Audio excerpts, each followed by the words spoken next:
Okay, Chair Boschert, I have about 5:59 at 6 o'clock. If you'd go ahead and get the meeting called to order, and then we can start a roll call and proceed.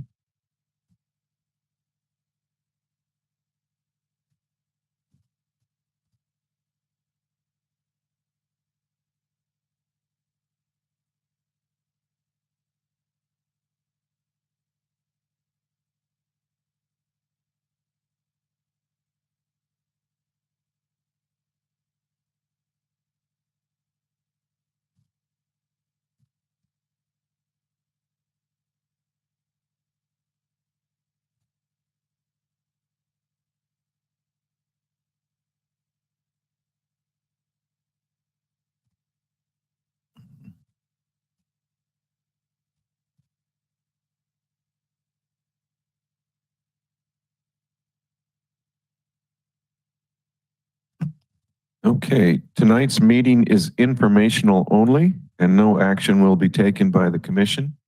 And with that, I'd like to call the meeting to order and ask for a roll call. Thank you. Chair Boschert. Here. Chair Boschert is present. Vice Chair McConnell. Here. Vice Chair McConnell is present. Commissioner Mayo. Here. Commissioner Mayo is present. Commissioner Carpenter. Present. Commissioner Carpenter is present. Commissioner Zhang. Present. Commissioner Zhang is present. Commissioner Dunn. Here. Commissioner Dunn is present. Commissioner Calling. Excused. Commissioner Calling is excused. Commissioner Tomacek. Present. Commissioner Tomacek is present. Commissioner Torres. Excused. Commissioner Torres is excused. Thank you. Roll call complete. Okay, we have a quorum. And with that in mind, do we have a motion to approve the prior meeting's minutes? Joe. I move that we approve the minutes from the December 14th meeting. Do we have a second? A second. Thank you. All in favor? This is a voice vote. Roll call, please. Roll call. Okay. Commissioner Zhang. Yes. Commissioner Zhang is in favor. Commissioner Carpenter. Yes. Commissioner Carpenter is in favor. Commissioner Mayo. Yes. Commissioner Mayo is in favor. Vice Chair McConnell. Yes. Vice Chair McConnell is in favor. Chair Boschert. Yes. Chair Boschert is in favor.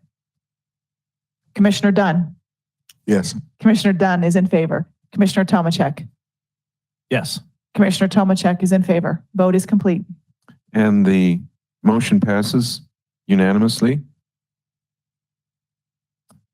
There's only one item on tonight's agenda, and that is a presentation of the Code Forward update. And presenting tonight will be Andrew Spurgeon. Take it away, Andrew. Thank you, Chair Boschert, and good evening, Commissioners, Vice Chair McConnell. I'm Andrew Spurgeon, Long Range Planner in the Community Development Department. Tonight, we just wanted to provide the Commission with a briefing on our Code Forward project, including sort of a status of the project and some of the comments we've received on the first draft that was released last year. We've brought this project before the Commission previously, but it's been a little while, I believe about a year, maybe even a little over a year. So hoping to give you just an update tonight. Next slide, please.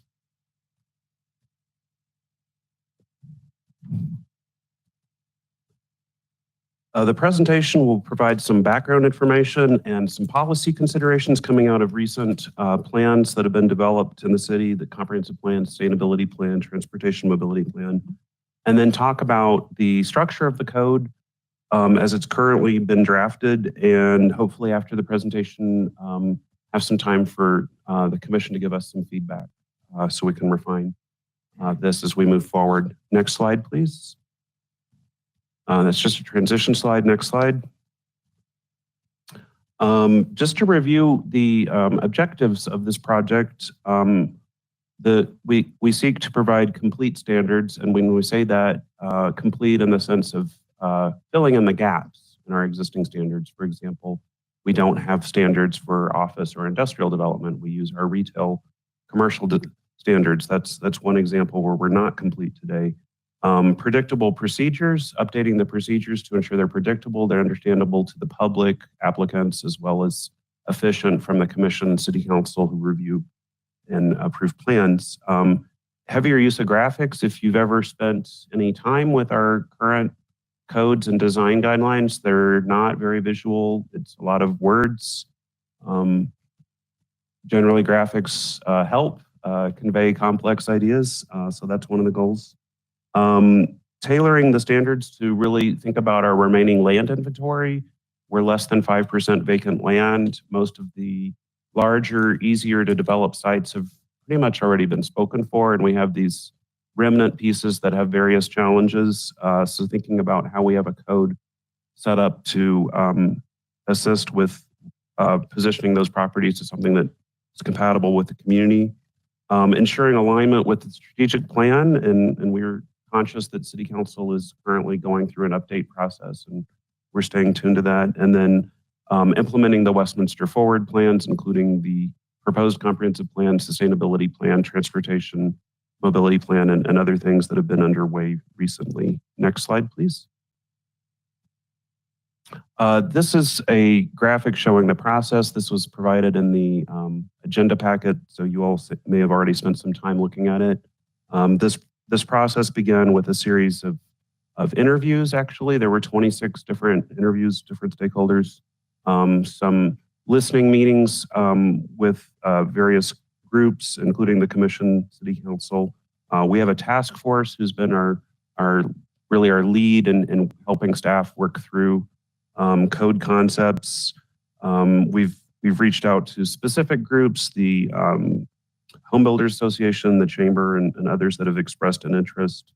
And then we combined it with the larger Westminster Forward outreach. Some of you, or all of you, I think, actually, have attended some of those events and helped provide input. Next slide, please. This slide just shows you some of the recent work.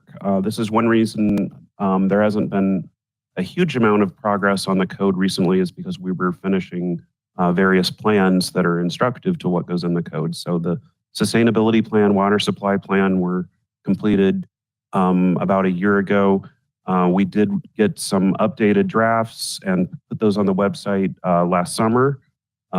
Transportation mobility plan was adopted in August. The draft comprehensive plan was before this commission last September and went to City Council in October. That was not adopted, but we do plan to revisit it in the coming months. The Harris Park Community Vision Plan, that was adopted in October. And the Parks, Recreation, Libraries Plan is sort of on hold right now. One reason is that we need the comprehensive plan in place first to understand how much and where residential development will occur, so we can have better understanding of the expected public land dedication, park development fees that we get from new development. Next slide, please. In the meantime, we know that our code needs to stay in tune with the thinking of City Council and legal precedents and other things that are critical. So there have been some one-off code changes that have happened in the interim. Group home provisions, our wireless telecommunication facilities ordinance, the sign code, increasing the notification area for public hearings that went from 300 feet to 500 feet through an ordinance last year. An ordinance establishing photovoltaic solar panels as a by right use for properties, so there's no code impediments to people wishing to install solar panels. The oil and gas ordinance that this commission, I know, spent some time talking about. More recently, extending the outdoor dining program that was originally enacted as a temporary COVID measure, but actually making that into a permanent code provision, so restaurants could continue to do those outdoor activities, and bringing our childcare regulations in line with some changes in state law for home-based childcare services. We have coming in the near term some additional code changes related to how we do postings for public hearings. Dave Gurman has kindly taken the lead on that. Short-term rentals, which was actually the topic of a study session last night with City Council.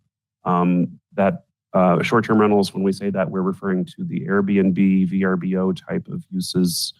And staff put that before City Council to see if if that's something the city would like to regulate and how we would like to regulate it. It's something that's technically not allowed in Westminster right now, but we are aware of a few instances where it is occurring, and therefore the staff will be working on code provisions for how we address that. And seasonal sheltering is another code amendment that's being considered on the side. Next slide, please. And then one more, please. Thank you.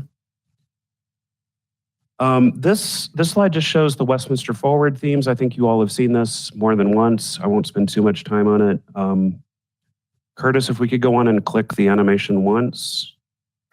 You'll see that the topics in that box are those that are included with the sustainability plan. Curtis, the next animation, please. You see the bottom there are the comprehensive plan topics. One more click, Curtis. And one more. There we go. With the transportation mobility plan, PRL plan, and water supply plan rounding out the Westminster Forward plan. And I just wanted to touch on this. These are the themes that the plans are addressing, and that it feeds into the way the code is organized. Next slide, please.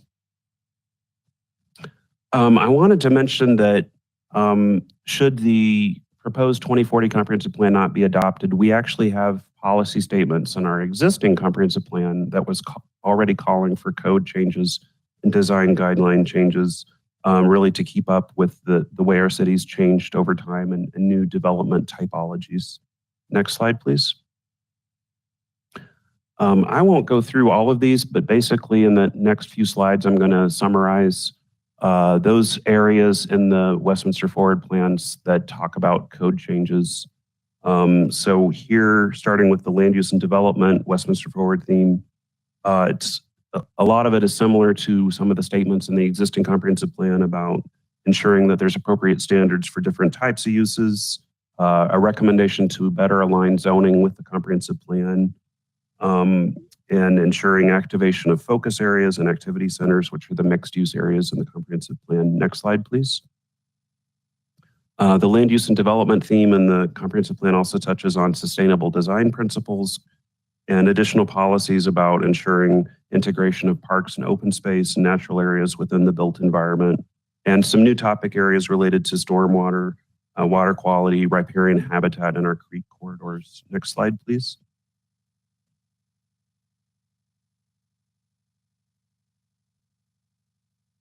Continuing on there, identification of the need to refine the development process to reflect the infill and redevelopment nature of the remaining land inventory while promoting high quality development and taking into account actually the maintenance costs of future owners and tenants, including that point of view as we update our codes. Next slide, please.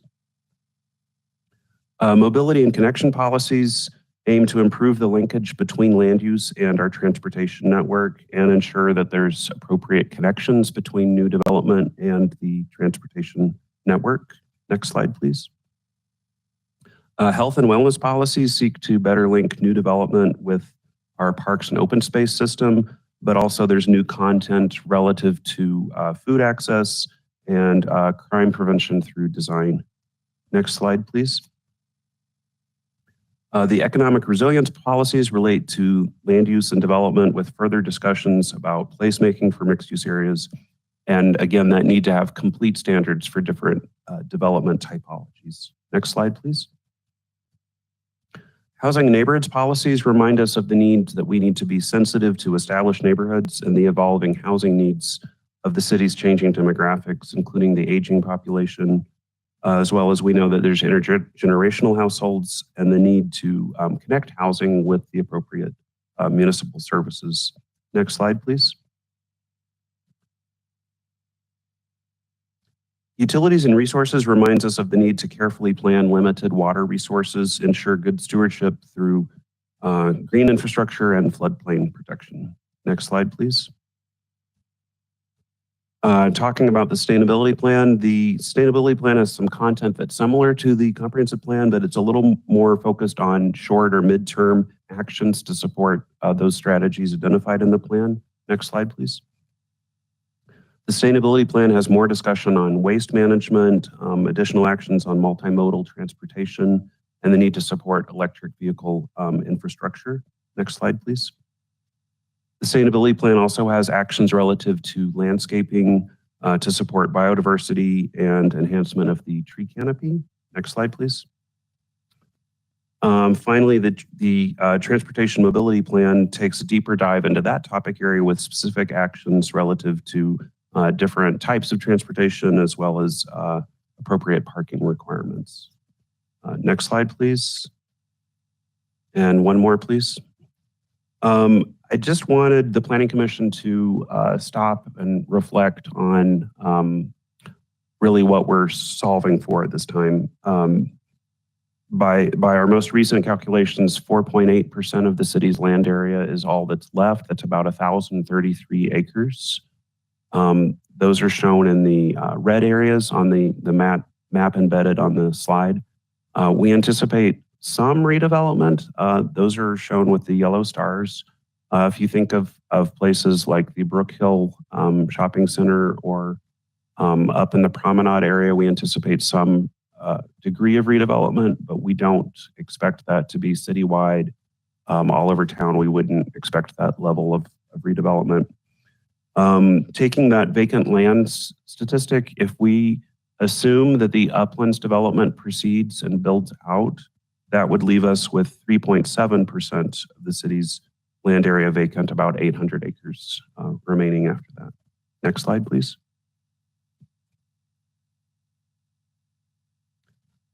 Taking a look at our existing zoning, I think as this commission well knows, most of our city and most developments are planned unit development, PUD. That's about 65% of our city's land area, and those are the gray color on the map. The next category is actually our open agriculture zoning. That's about 21% of the city's land area. Those are typically used for our open spaces, but it's also used on some properties that have just never been developed and never triggered a zoning process. So you do see it from time to time. More recently, this commission evaluated the Semper Gardens proposal, and part of that, if you recall, was 01, because there had never been any development proposals over there. But again, we're about 65% PUD. And again, if we were to take out the Uplands as well as Semper Gardens, because those are PUD, it actually barely moves the needle. The percentage still is about 66%, so about 2/3 of the city is PUD. Next slide, please. This slide, again, was included with your agenda packet for reference, but it's just something we were trying to show kind of a hierarchy of how things layer on. So you start with the comprehensive plan, which is broad brush, citywide policies, and then the way the draft code is set up, and we'll talk about it in the upcoming slides. We have use patterns, which are the different development typologies. And then zoning is a little more specific with numerical standards, things like setbacks and heights and so forth. We have development standards, which are the more specific regulations for specific activities such as landscaping, parking, fences, those kind of things. Use regulations are those land uses that have additional regulations specific to them. Many of these, or almost all of them, are carried over from our existing WMC. My presentation will touch on a few where there's some proposed differences. We can talk about that.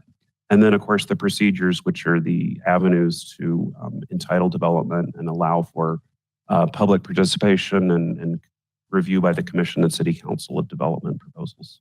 Next slide, please.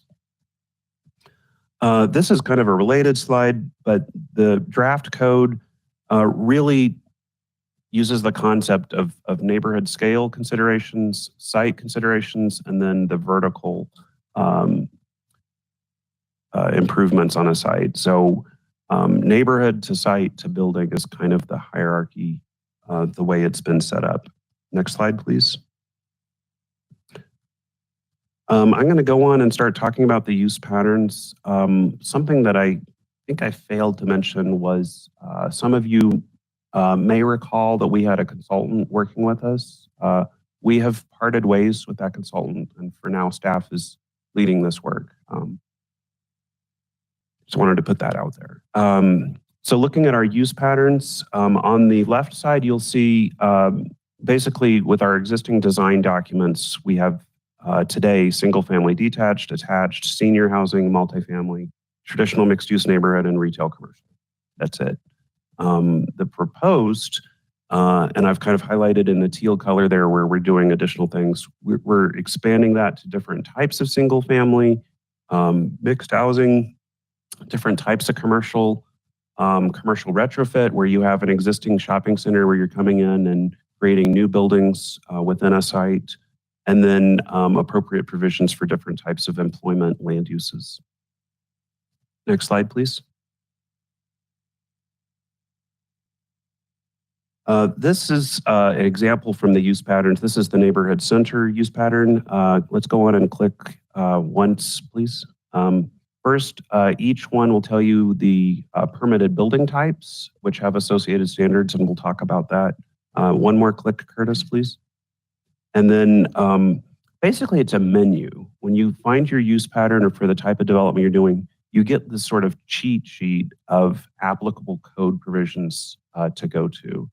So this part of the code is not actually the regulations. It's more of a guide of what in the code applies to your type of development with the appropriate cross-references for where it would be.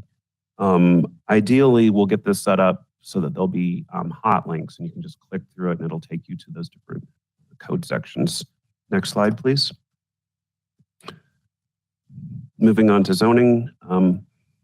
So talking about the proposed zoning districts, right now, what we have are districts, this commission frankly doesn't see that much. You see planned unit development. And one reason is that the current zoning districts, if anyone's ever tried to work through them, they're basically unworkable between setbacks and lot width and other things. People just are not able to work with them, and it pretty much forces people into PUD. This draft proposes to have districts that are roughly similar to the comprehensive plan designations. So there's a correlation there. And then having more standards that are established in the code itself instead of things that are negotiated through a PUD. But the PUD option would remain, and we can talk some more about that. Next slide, please. This slide just tries to correlate, again, the comprehensive plan categories with the proposed zoning. So there's more of that direct linkage with the desire to have transparency in our development process. Next slide, please. This was a table the consultant left us with before we parted ways. It was trying to correlate the zoning districts with the use patterns. I spent just a few minutes on this and got super frustrated. So in the red there, we've shown what we believe are corrections.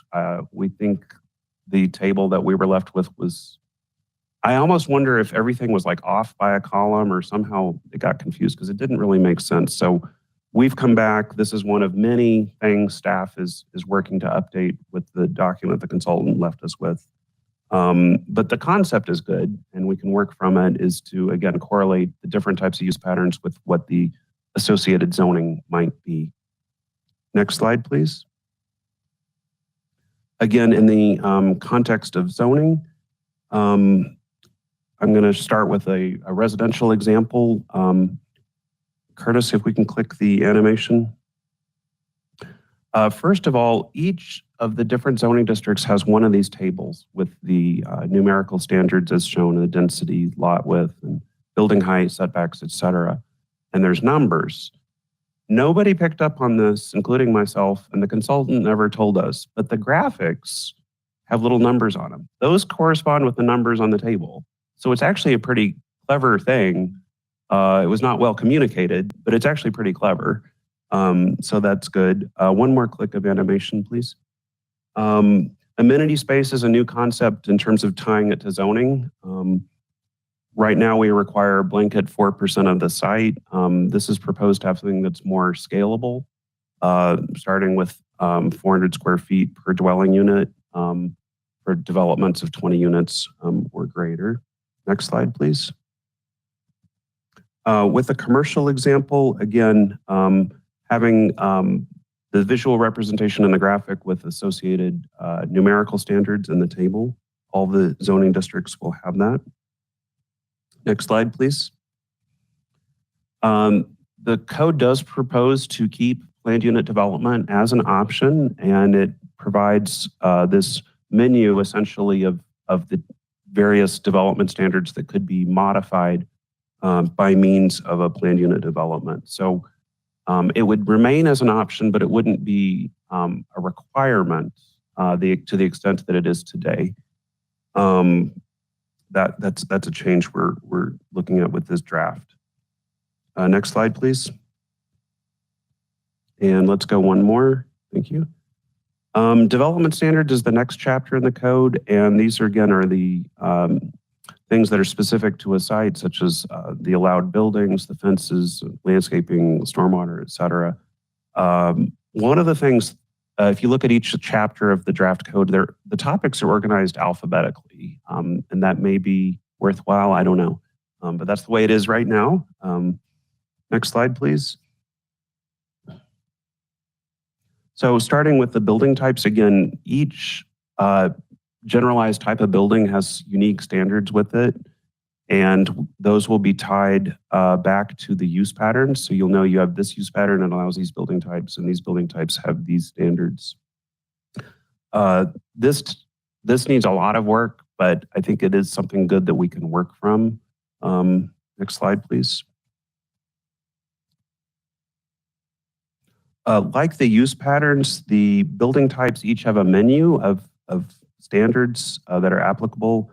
And again, it functions sort of as a cheat sheet, so a reader can look at what's applicable to the type of building that they're pursuing. Next slide, please. This is just one example, but the code, and one reason it's so darn big, I think it's, I don't know if anyone's looked, I think it's in the realm of 650 pages. Maybe a little less, is to provide options. So you don't have to do one thing. And so, for example, building entries, there's the specific type of building in question here. There's 5 different options in the code, and someone can choose what might work best for the type of theme they're doing with their design. Next slide, please. Landscape regulations. This is something that staff had started and actually worked with this commission on. We decided to fold it into the code. And the reason for that, there was a lot of things that overlapped. There's things where you're talking about setbacks and amenity areas. And we just thought it would be better that it was cognizant of everything else going on with the proposed code. So we folded it into that process. But again, some of the same considerations, thinking about the remaining land inventory, thinking about how we can better support sustainability and water conservation goals. And if you've ever looked at our existing landscape ordinance, which I think is 50-something pages, it does a lot more than landscaping. And it's always been a little bit problematic that your site plan ends up getting driven by things in the landscape regulations. So we want to pull that site planning stuff back into zoning and those places where it should be. The landscaping is more about how you fill the space. These are the type of plants. This is the number of plants. Rather than driving your site plan. Next slide, please. Parks, open space, civic standards. This is, again, the idea is to provide a menu of options, and then there's associated, it's shown here as ratios, but basically there's weighted values. And so you need to, based on your number of units, you're expected to provide a certain amount, and you can do it through different ways, and it has to add up to the appropriate amount. Next slide, please. The sustainability, this is another section that probably needs a lot more work, but basically the code has been set up to have menus where you could choose which sustainability provisions you feel are appropriate for your development, and you must add up to a certain points value. This would apply to commercial and multifamily development, and then single family and duplex developments of significant scale, not individual houses, but someone doing a whole subdivision. would get into these. And these are based on the categories in the sustainability plan. There's an additional requirement for electric vehicle readiness for projects with 20 or more multifamily units or 20,000 or more commercial, 20,000 square feet or more of commercial space. Next slide, please. And one more click, please. Thank you. Use regulations, I touched on this earlier. These are individual uses that have additional regulations above the standard zoning. Most of these are carryovers from our existing Westminster Municipal Code chapter, but I will touch on a few areas where there's proposed updates. Next slide, please. Accessory structures is something in our code, but the concept of accessory dwelling units is new.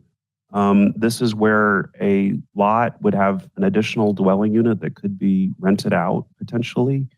And they take different forms, either attached to the main structure or detached. This is something that most communities in the Front Range have recently changed codes to allow, and it is proposed to be included here. The draft, as proposed, proposes some parameters on that. There'd be you'd have to have a minimum lot size of 6,000 square feet before you could do that. The size would be limited to 30% of the primary structure or 800 square feet, whichever is less.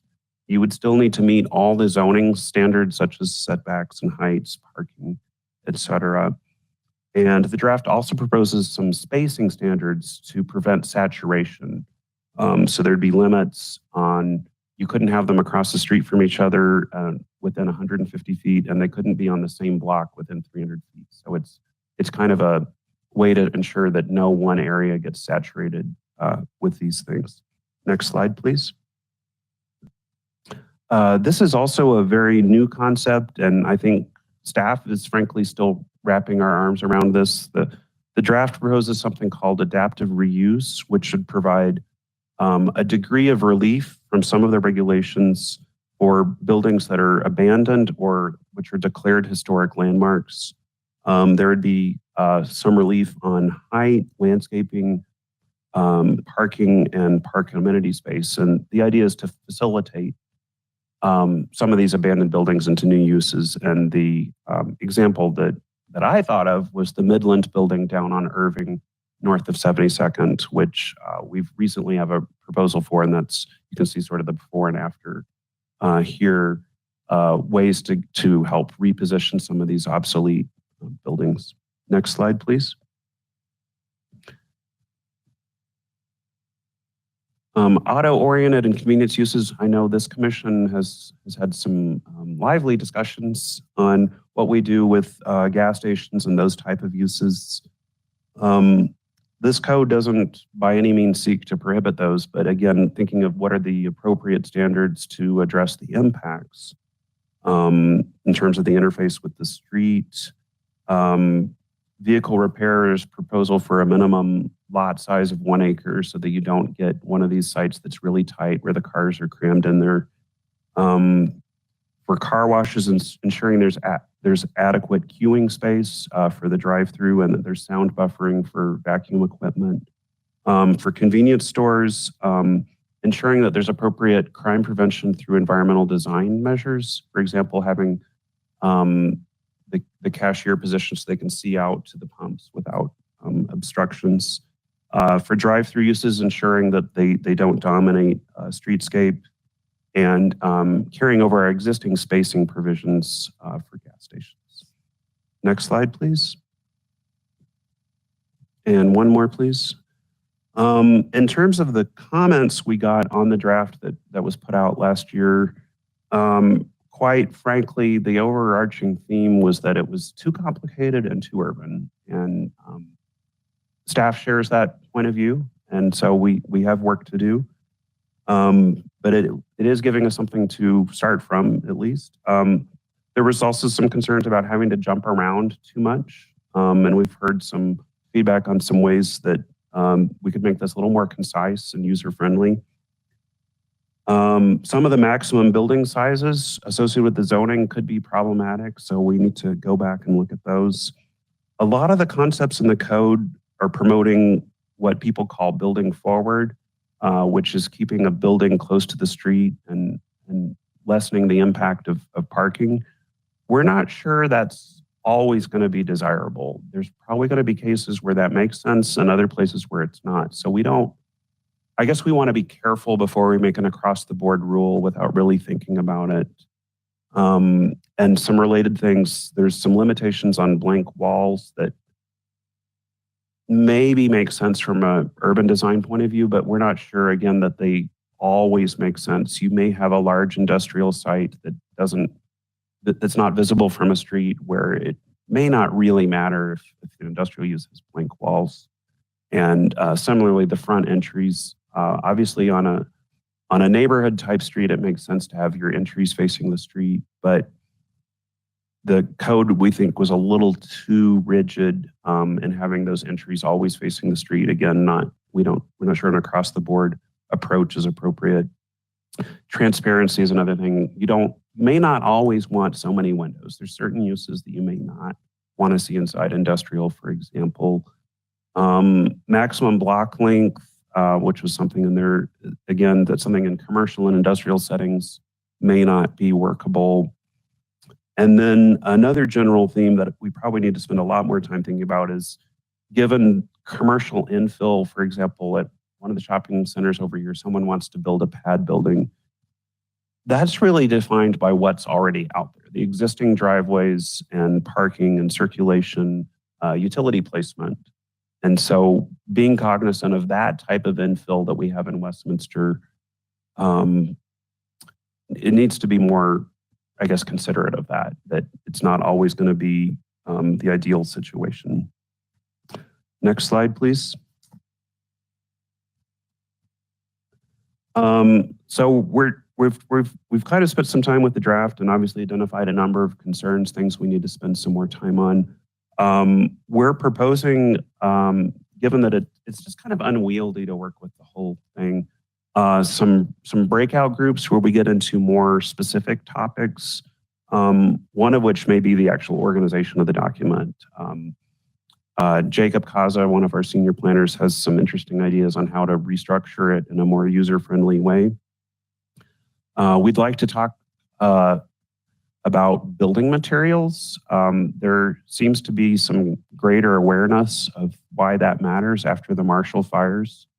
So spending some time thinking about that, but also related to that, thinking about durability and maintenance costs for future owners or renters of a property.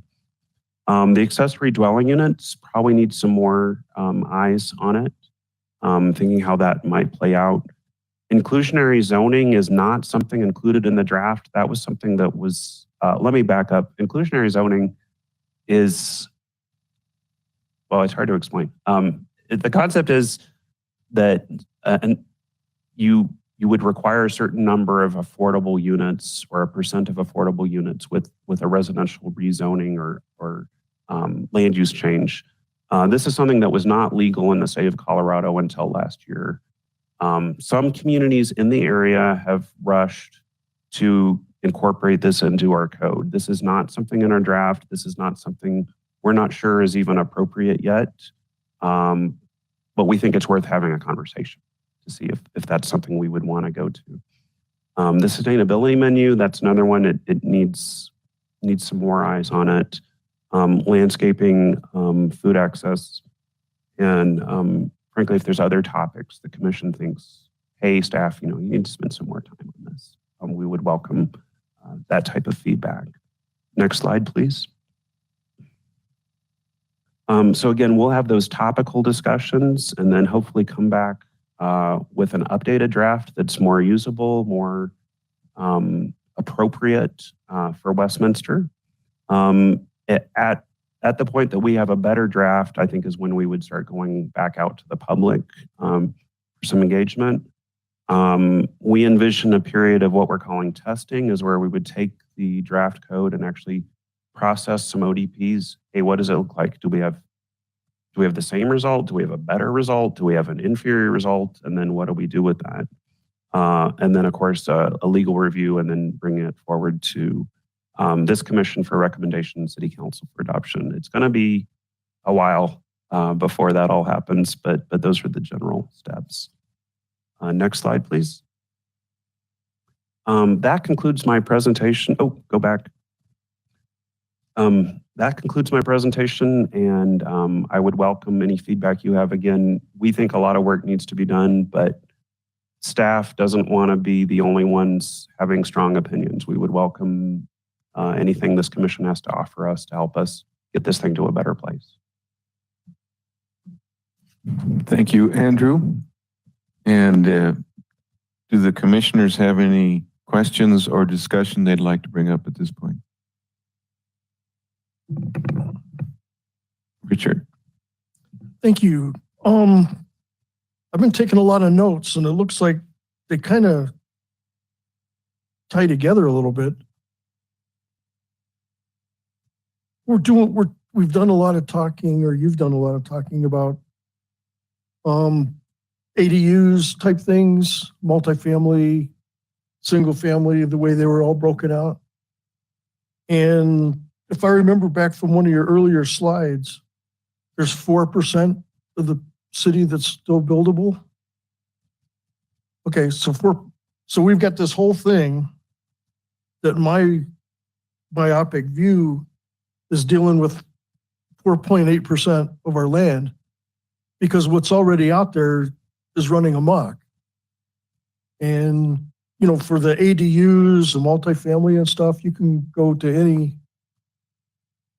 any development, any homeowners association, and see that all that, you know, we're talking about strict rules for ADU, strict rules for short-term rentals. But I don't see any rules about 10 people living in the same house that have 8 cars. And that's a real problem. We've got a new neighbor next to us that has 7 cars. You know, so, I mean, that's a bigger problem to me than an ADU. That's a bigger problem than a short-term rental where they might have 1 rental car. Yeah, we actually heard somewhat similar comments last night at City Council. The regulation that you rightly point out is actually not part of this code. It's in another part of our municipal code, but I think you make a good point about what our priorities are. Right, but we're talking, you know, one of the things we were talking about is ADUs. And what's the difference of an ADU and some place that rents out all their bedrooms? That is an ADU, and that's something that's technically not allowed today. We are aware that there are instances of it happening. It's technically not something that's allowed. Okay, it's just something that we don't know how to address. Well, I'm not the best one to speak to this, but I understand Okay. our municipal prosecutor has some reservations about the enforceability of certain parts of our municipal code, the current code. So we're hoping to hopefully update these things. Okay, because, you know, the existing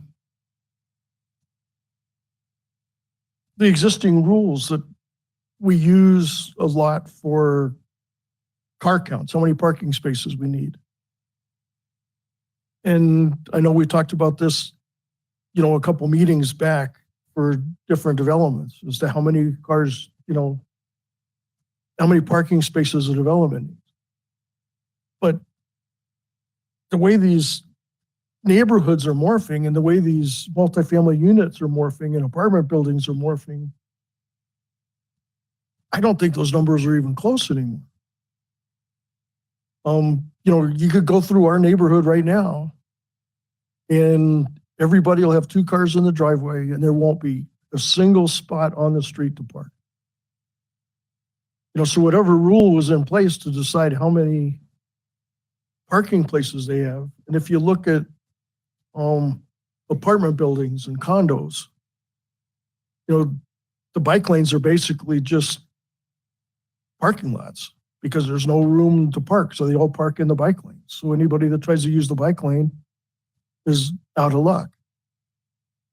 And one of the, you know, another note that I made, and we've talked about it before, was like the multimodal transportation. Is, you know, we're kind of counting the chickens before they hatch. saying, oh, the cars are going to go away and bikes are going to be the future. So we need to focus on bike lanes and let's trim back on some of the car lanes, but the cars are what's here. So bike lanes need to be additional. And when we build, we need to build for cars because that's today. We don't build for bicycles because that is tomorrow. It'd be nice to build for cars and bicycles, but we can't assume people are going to be riding bikes. And like our TOD areas, there's a development going in close to us up on 68th. And I think it's in Adams County. It's just right across the lane. But they're figuring that they don't need any parking spaces because they're close to a TOD. And those people aren't going to walk to the train in the snow and in the rain or whatever. So they're all going to have cars. And the county's figuring, well, they probably, let's figure half a car per unit or 0.7 per unit. They're all going to have 4 cars. I shouldn't say all of them, but some of them are going to have 4 cars. So it's just. No, I'm rambling. No, I think one of in planning, we have a certain number of complaints that are frequent or common, I'll say. And so lack of parking, distance to parking, that's probably one of our most frequent complaints. This code is really meant to the private property, not what happens inside the right of way. So I appreciate what you've said about bike lanes, and we can certainly have staff can bring this to the attention of our transportation mobility staff. But the proposed code is really what happens inside the private property, not in the right of way. Right. Okay. I just saw multimodal transportation on one of the slides. Yeah. No. I think the code is trying to have some degree of balance where recognizing that travel by automobiles, regardless of what technology that is, will be the predominant form, but having those provisions for electric vehicle charging and bicycle parking spaces and those sort of things. Yeah, no, I mean that stuff's good, because we gotta think of the future. We just can't sell out the present. Yeah, and it's really interesting. Again, if thinking in terms of where we have gaps in our current regulations versus what this draft, perhaps overly complicated, tried to solve. We've had issues actually, frankly, retrofitting sites with electric vehicle infrastructure, for example, because you have to have the right infrastructure, the electric infrastructure in place and the conduit and so forth. So I think if we can get these things for that 4.8% that the land's vacant set up to better facilitate that. But we do have some redevelopment, and we do have people that are repositioning existing properties. So it probably will be realized over time beyond just the 4.8%. Okay, thank you. Any other discussion or questions?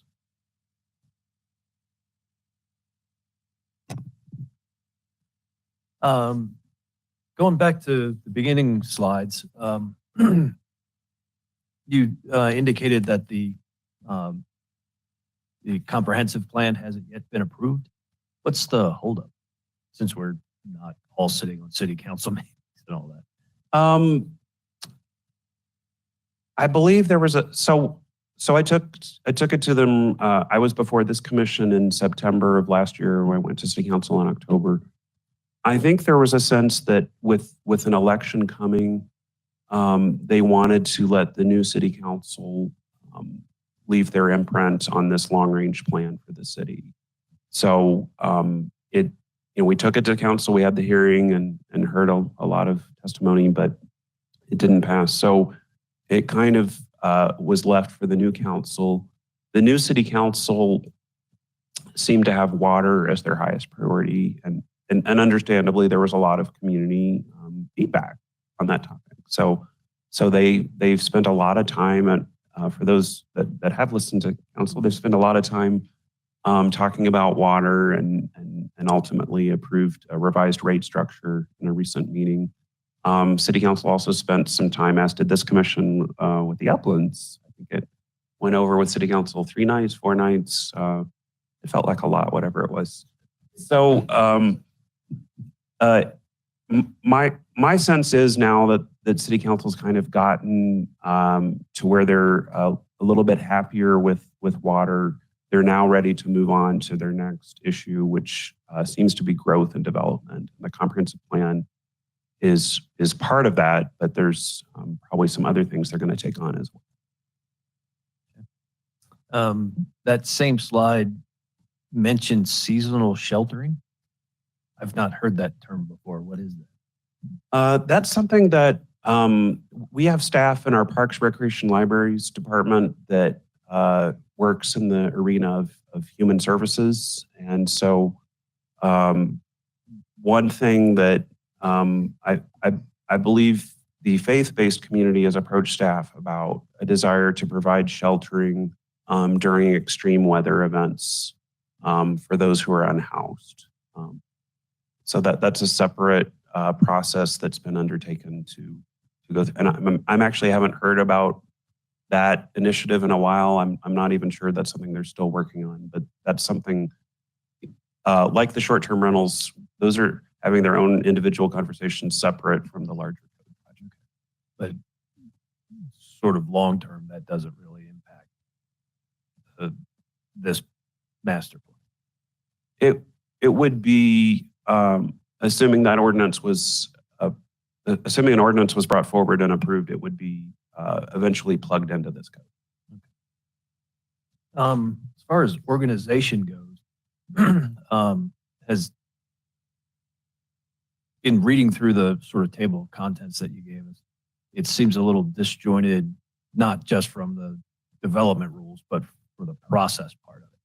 You've got the process described up in chapter 2, and then all the appeals process and all that sort of things all down at the bottom. Seems stuff on, then all your rules and regs are past that. Would be a good. Yeah, actually, one of our senior planners, Stephanie Ashman, had suggested something that I really liked, that we need to organize it to help the users. So there's certain things that a land planner will look for in a code as they're planning a site. And then there's going to be things that an architect looks for as they're planning a building. There's going to be things an engineer is looking for as they're doing the horizontal development. And there's going to be things, for example, a landscape architect. So if we could get it set up really based on those points of view, which relate to the steps of the development process, we think that might be the right approach.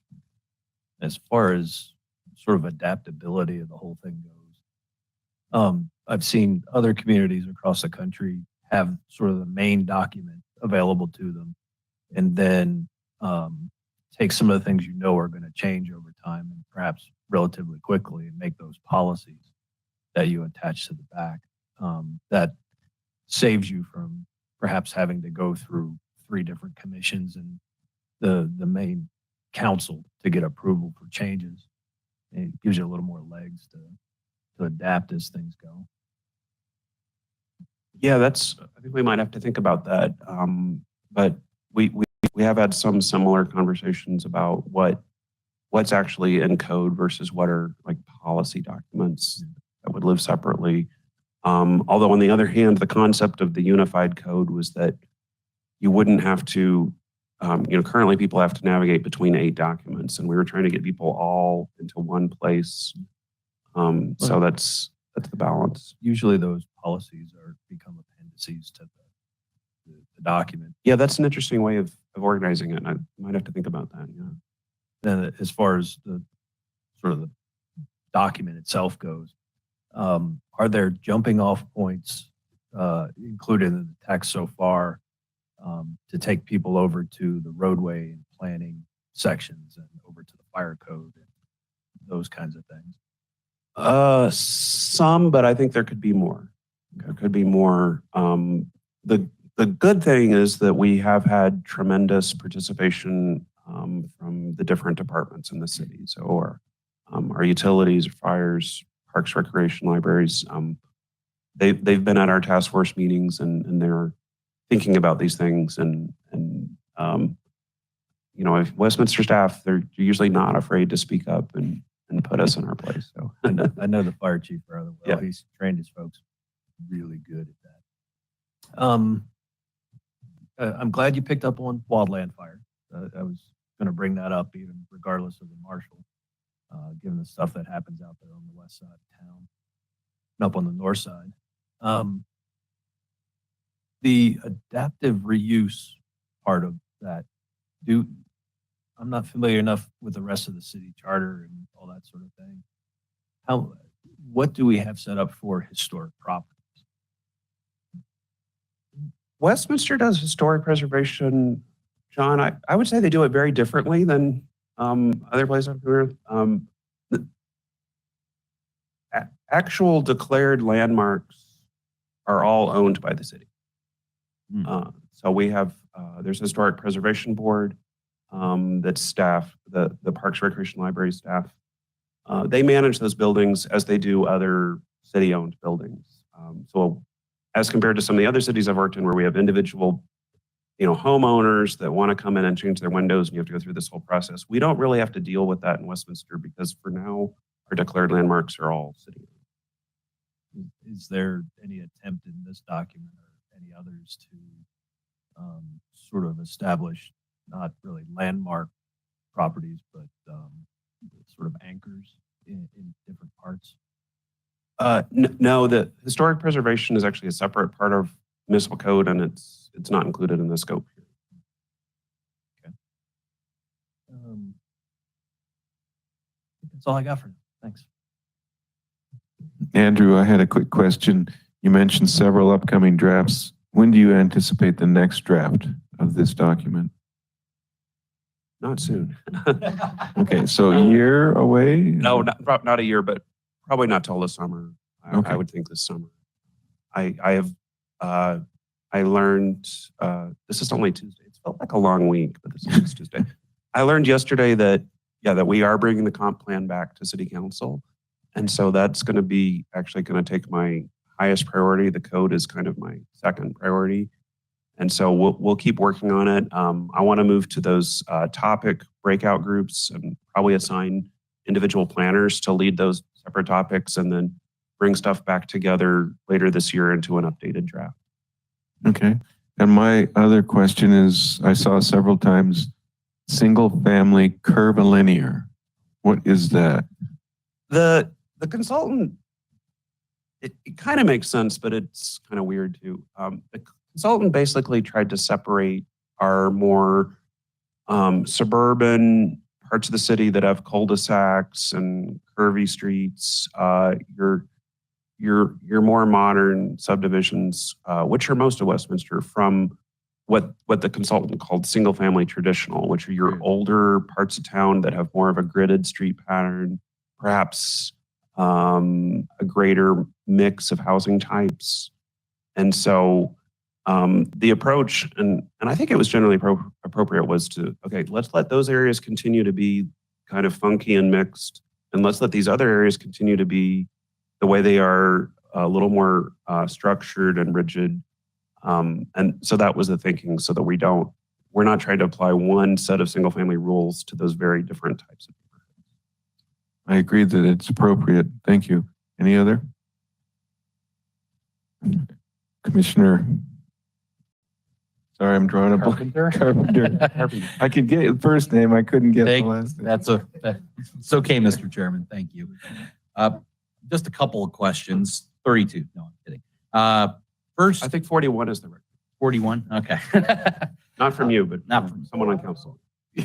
It's probably close. Careful. Amenity space for single family. I guess I'm not familiar. What exactly would count for a 400 square foot amenity space for a single family residential?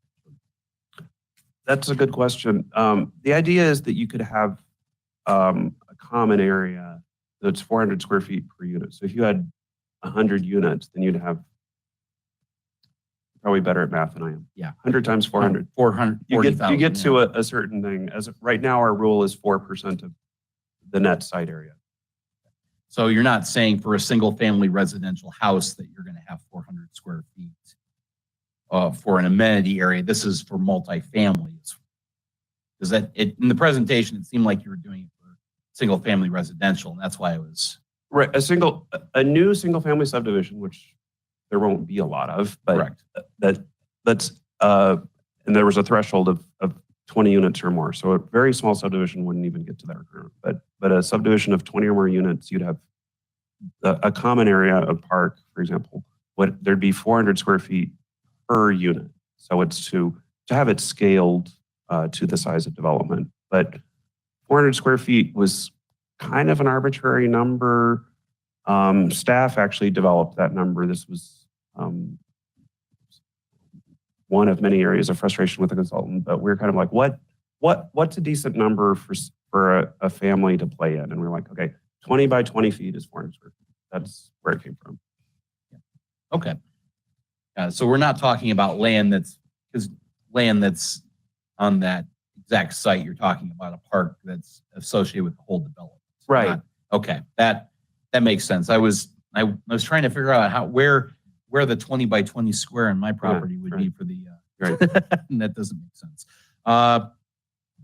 Let's see, what here, something else. The adaptive reuse, I really like the idea of making it easier for adaptive reuse. I know I've heard lots of complaints about people having to go through and update things because of all the new codes and everything else. And even with the fire, we're hearing our neighbors in Superior and Louisville not able to rebuild or having to go back a couple of code versions ago in order to make it affordable for them to rebuild with what their insurance has. So I like the idea. I just think we need to have that flexibility and make sure that we're doing that, because I love, I think there's a balance somewhere between the resilience of building everything, new structures in stone or brick that won't burn, and then the fact that it's going to cost 5 times what wood is. Although who knows what it's going to cost in a year with the inflation we're getting right now. But I think we really have to look at that, and then we have to look at the making sure the equality there, because then if we're developing something new, we're asking them to do a gold standard, but we're going to do a copper standard for adaptive reuse. I hear you. So there's a fairness issue there, and I don't have the answers, but I think that's something we need to Think about it. think about while we're doing this process. Thank you. Well, this is all very helpful. Like, again, I would describe the draft as a rough draft. I personally thought it was in the general interest of the public to go on and put it out as rough as it is. Just say, these concepts are out there, these discussions are happening, but it needs work. This feedback will help us, and we're going to continue to have conversations with stakeholders to get it to a better place. And probably check back with the commission whenever the appropriate date is that we have an updated draft. One thing I would add, we do have a task force that includes staff as well as private citizens, residents, people in the development business and so forth. Would Planning Commission desire to have a representative on that body? It's not required. It's just something I'm just suggesting here. They're really open to all, so we could certainly just forward the invitation to the entire commission the next time one's scheduled. How often do you meet? It's very ad hoc, but we generally we'll put out a doodle poll about 3 or 4 weeks before we desire to have a meeting and offer some different dates and times, see what the responses are, and then schedule it based on the responses we get. Sure. Go ahead and include Planning Commission on that. Okay. Great. Great. Any other discussion or questions? Okay. Andrew, thank you very much. And if anyone does come up with a question, they can just email you directly, I assume? That'd be super helpful. Yeah, I would welcome that. All right, great. All right, very good presentation. Is there any old business or miscellaneous business that we need to discuss? Okay, seeing none, I will adjourn the meeting, and I would like to thank Jennifer Bodden, John McConnell, and Andrew Spurgeon. Thank you. Great presentation.